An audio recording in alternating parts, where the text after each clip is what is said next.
Nobody in your family has ever had $1 million. Not your parents, not your grandparents, not the uncle who always talked the biggest game at Thanksgiving. Nobody. But right now, you are sitting in a parking lot. Your phone is on the seat next to you, and the number on that screen just crossed $1 million for the first time in your Bloodline's entire history.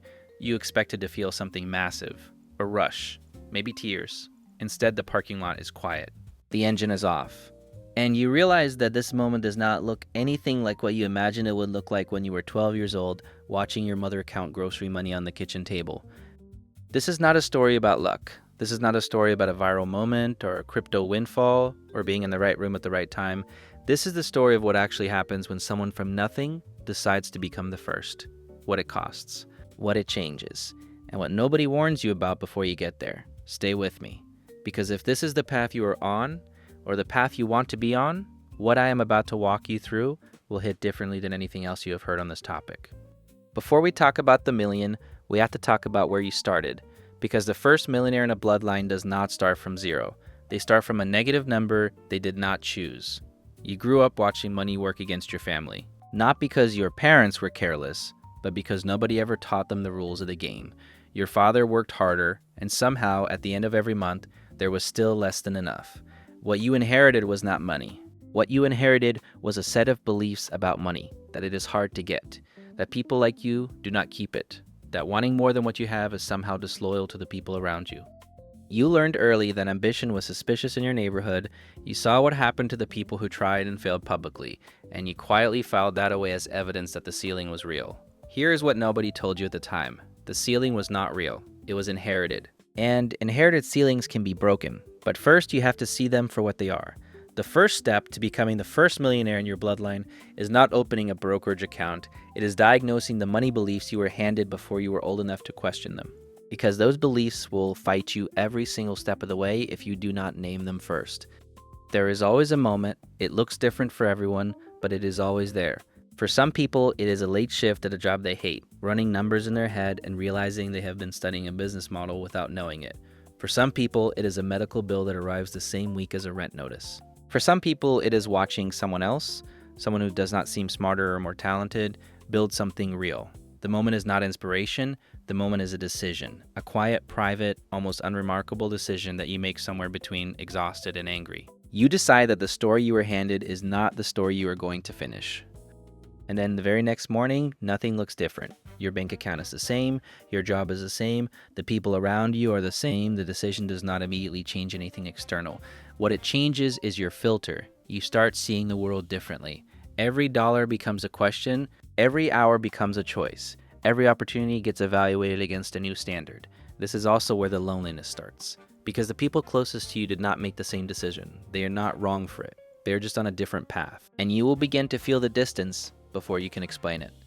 At this stage, the only move is to protect the decision. Do not announce it, do not perform it. Just let it quietly reorganize your behavior. Here is where most people think the story gets easy. It does not. Your first real money, whether that is a side income crossing 5 figures, a small business getting traction, an investment portfolio finally compounding, it does not feel like freedom. It feels like pressure. Because now you have something to lose, and you are not prepared for how differently your brain handles that. You will make mistakes with this money. Nearly everyone does. You move too fast on something because confidence feels like knowledge. You hold too long on something because admitting a loss feels like admitting the whole vision was wrong. You spend some of it in ways you are not proud of because after years of sacrifice, the first exhale feels earned. But here's the financial truth that separates the people who reach the million from the people who visit it temporarily. The first real money is not for spending, it is for learning. Every dollar at this stage is tuition. What you learn about yourself as an investor, as an operator, as a decision maker under pressure, that education is worth more than whatever the dollar amount is. The practical framework here is simple. Live on less than you make. Invest the difference consistently. Do not upgrade your lifestyle faster than you upgrade your income. The math is not complicated. The psychology is brutal. 90% of people who reach this level fail it not because they do not know the math, but because they underestimate how loud the pressure to spend becomes when you finally have something to spend. The discipline you build at this stage is the asset. The money is just a scoreboard. Nobody talks about this next part. There is a period in the climb where you are working harder than you ever have, the results are real, the trajectory is clear, and absolutely nobody in your life can see it yet. Your net worth is growing on paper, your income is building, your investments are compounding, but from the outside, you do not look like someone who is winning. You look like someone who skips dinners, drives the same beat-up car, and declines invitations. This is the silence, and it is the most psychologically difficult stretch of the entire journey. Your family starts to worry. Not about your money, they cannot see the money, they worry about you. You seem different, you are harder to reach. You missed the last 2 holiday gatherings because you were working. Your cousin makes a comment at a birthday party that carries just enough edge to let you know the narrative has shifted. Now you are the one who thinks you are better than everyone. You are not. You are the one who made a decision years ago and has been quietly paying the price of it every single day since. The people who break through to the million are not necessarily smarter or more talented than the people who quit here. They are simply more willing to remain misunderstood for longer. Do not try to explain yourself during the silence. The results will do that later. Keep building. The day your net worth crosses $1 million is not what you pictured. You check the number, you check it again. You close the app, you open it again. The number is still there, and then something unexpected happens. The room stays exactly the same size. The world does not reorganize itself around the milestone. Your phone does not ring with people who somehow sense the shift. The 7-figure silence is real, and it is disorienting in a way that is genuinely difficult to describe to someone who has not felt it. Because you have spent years using this number as a destination, and now that you are standing in it, you realize it was always a waypoint. The hunger does not go away. The awareness of how much further there is to go does not go away. What goes away is the fear that you cannot do it. That is the actual gift of the first million, not the number, the proof. Now here is the financial reality check that most people skip past in the excitement. $1 million net worth is not $1 million in your pocket. For most first-generation wealth builders, the million is tied up across a primary residence, retirement accounts with withdrawal penalties, business equity, and maybe a brokerage account. Liquid accessible wealth at this stage might be $200,000, maybe less. This matters because the decisions you make in the 12 months after crossing the million are some of the most important decisions of your financial life. The temptation to exhale is real. The temptation to spend is louder than it has ever been. And the financial structures you need to protect and grow this wealth, trusts, tax strategy, asset protection, proper insurance, they are not things most first-generation millionaires have been taught. Get a fee-only financial advisor. Get a CPA who works with high-income earners. Get an estate attorney. Not because you are about to die, because the architecture of wealth matters as much as the wealth itself. Your grandparents kept money in a coffee can under the floorboard. You cannot make that same mistake at this level. This next part is the one that finance channels never cover, and it might be the hardest part of all. When you become the first millionaire in your bloodline, you do not just change your own financial trajectory, you change your family's relationship with you. And it happens slowly enough that you almost do not notice until the distance is already real. You pay for things without being asked. People stop telling you about their financial problems because they assume you will just fix them, or they are too proud to ask. Some family members treat you with a new kind of deference that feels nothing like love. Others treat you with a subtle hostility that they would never name out loud, but you feel in every room. Your childhood best friend makes a joke at your expense in front of people. You laugh because it is easier than addressing it, but the rope has frayed and you both know it. Here's the truth. You have not changed who you are, but you have changed what you represent. To people who are still in the financial struggle you left, your success is both an inspiration and an accusation. It proves it is possible, which means it raises questions about why they have not done it yet.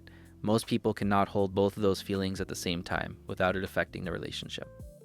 There is no clean solution to this. What there is intention. Be deliberate about the relationships you want to protect. Show up in ways that are not about money. Understand that you cannot bring everyone with you financially, but you can choose not to leave people behind personally. And carry the guilt of having without letting it turn into resentment toward the people who do not yet have. The family drift is the price of being first. It is not forever, but it is real. And pretending it is not will cost you more than the million ever did. The million is not the finish line. You knew that. But here's what you might not have understood yet. The million is the foundation of something that has never existed in your family before. A starting line that your children will inherit. A generational reset. The difference between a family that talks about what they do not have and a family that builds from what they do. But wealth without structure is just money. And money without intention disappears inside of 2 generations. Study after study shows that 70% of family wealth is lost by the second generation, 90% by the third. The inheritance that most first-generation wealth builders leave behind is not a trust or a portfolio. It is a lesson in how to earn it, but not in how to keep it, grow it, and pass it forward with purpose. So the architecture matters. Set up a will. Establish beneficiaries on every account. Learn the basics of estate planning before you think you need it. If you have children, start teaching them about money now, not to burden them, but to arm them. The advantage you are building for them is not just financial. It is educational. It is a different relationship with money than the one you inherited. You are not just building wealth, you are building a new normal for everyone who comes after you. That is not a pressure to carry. That is a legacy to construct, one decision at a time. Go back to that parking lot. The number just crossed 1 million. The engine is off, the world is quiet. Somewhere right now, there is a version of you at 19 years old watching your family count grocery money on a kitchen table. That version of you does not know this moment is coming, does not know that the decision you have not made yet will quietly change everything, does not know that the silence and the loneliness and the misunderstanding are not signs that you are wrong, they are signs that you are early. The first millionaire in a bloodline does not just change their own life, they change the question that every person who comes after them gets to start with. Not can we survive this month? But what do we want to build? That shift is worth everything it cost you to get here. If this video helped you see your own journey differently, subscribe.